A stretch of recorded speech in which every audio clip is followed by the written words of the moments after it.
Hey, Daniella, thank you so much for being here today. For those who haven't had the opportunity, I should say, to meet you yet, you are one of our team members, but you are also a school teacher and have been in the past. And you also have, is it a science? Yeah, Um, yeah, yeah, science my degree. friend in science. Yes. So I just think that you are going to be a great resource for some of our people. And as you know, we've been inundated with people asking, what do I do with these kids? I mean, how do I get this done? A lot of them are not sure how to do just learning opportunities at home. I mean, we're not teachers. I'm not a teacher. You know, if I could do homeschooling as long as they would allow me some duct tape. So I just want to sit down and just listen to me. I'll read to you. And I'm thinking that might not be the best way to do this. So as opposed to giving my opinion on how it should be handled, I thought we'd ask the professionals. So in your opinion, give us some tips on how to keep these kids focused. So one of the big things, no matter what age of the kid that you're dealing with, is move them around. Elementary school kids, teachers are making sure they're moving from the rug to their desks to somewhere else in the school, maybe for a specials class, but it's super important to keep them focused, to just keep them moving. And then all the way up through middle school and high schoolers, those kids are moving classes about every hour. So I think it's super important just to keep your kids moving, to keep them focused. If you keep them in one spot too long, they're going to lose focus.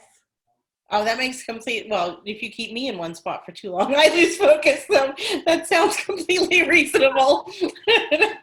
Okay, so what are some different areas in the house that you can use for teaching? What can parents do where? Yeah, I mean, the kitchen is a great place if you want to do a math lesson. Start baking, right? Maybe double or half the recipe if you have little kids. And so the kitchen's a great place. Kitchen table on the floor. Set up a powwow on the floor because they do that at schools. Maybe give them a little bit of reading time in their bedroom, outside, just wherever you can utilize the space and make sure you're switching it up for them and making it exciting. I think it'll help keep them focused. Awesome. So I'm looking over my notes and questions that have been sent in. I apologize. All right. How can, outside of the kitchen, which, it sounds like baking, I love that. You can do your, cut it in half and quarters, but how can you incorporate other everyday things in life and make it into a lesson plan?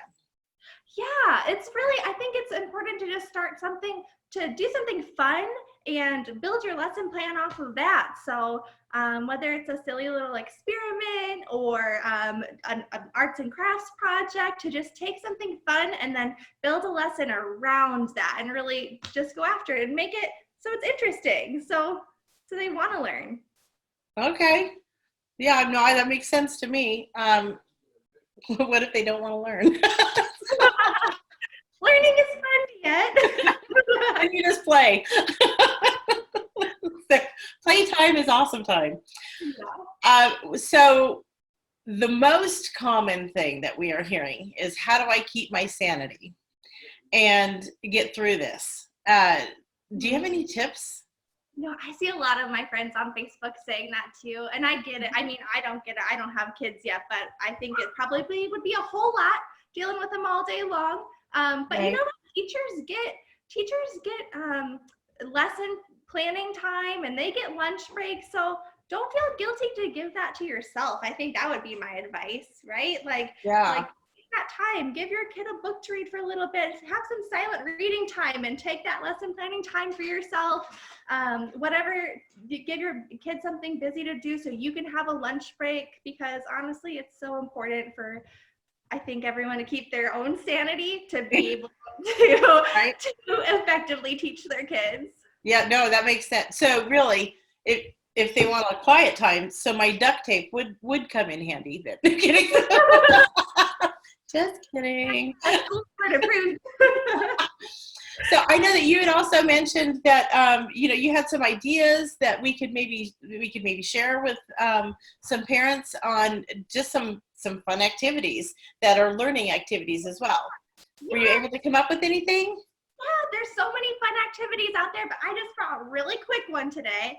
Oh, And cool. it's a way to introduce gravity to little kids, or maybe if you have older kids, just start a physics lesson and have them work out some equations on how airplanes stay up in the air, so it can kind of work for different age groups, but I think it's pretty fun.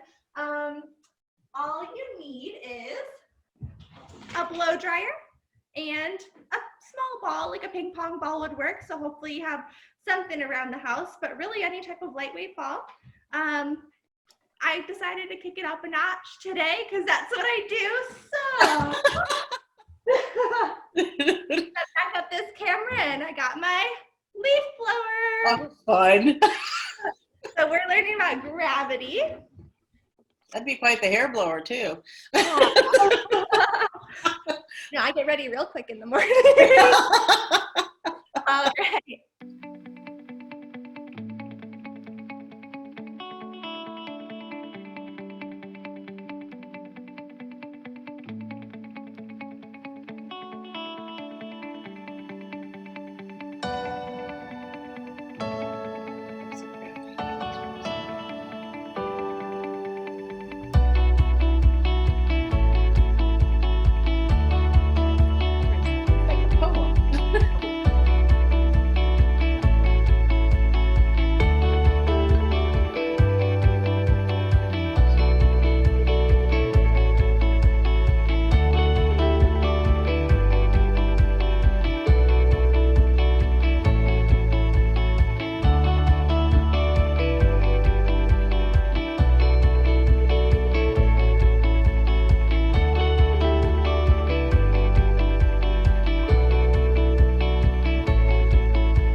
That's it. Gravity wins. Always gravity wins. That's cool. So now we understand how why the airplanes are always looking for the right airstream when they're on flights. Mm-hmm. Very cool. Very cool. Well, thank you so much. Do you have any final words of advice? Just try to keep yourself happy, stay sane, and have fun with learning. Awesome. Thank you again. I appreciate your time today. And I'll let you get back to the rest of your life with both real estate and teaching. Thank you. Thanks, Daniella. Bye. Bye.